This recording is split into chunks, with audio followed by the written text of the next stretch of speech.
The American Revolution is two discrete historical events, and I think it's really important to separate them. One is the War for Independence, which occurs from 1775 to 1783.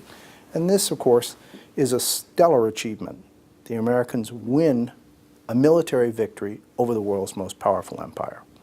That in itself is worthy of our great interest.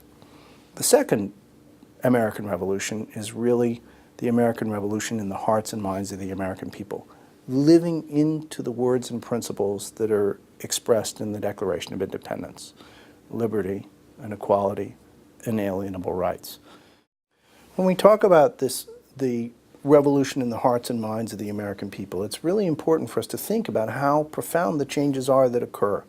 There's a very famous historian who taught at Cornell for many years, Carl Becker, who talked about the American Revolution as not just a struggle for home rule, but a struggle for who would rule at home.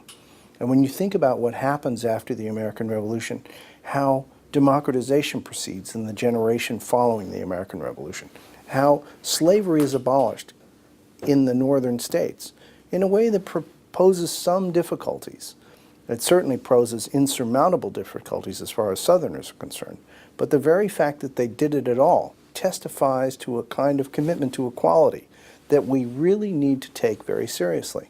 The idea that women's role emerges because of these wartime privations, that women, for example, in New Jersey could vote from the period of the American Revolution right up until 1807. And this is in part because of their Revolutionary War role. This is a critical and really unprecedented change in the American social order.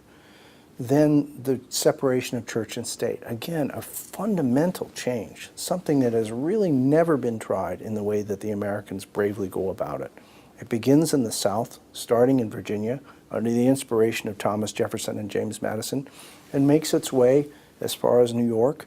But now religious tests, religious taxes, all the impositions that had made many people feel humiliated and marginalized if they weren't part of the dominant established church, are now eliminated because America has a commitment to pluralism that is unheard of anywhere else in the Western world.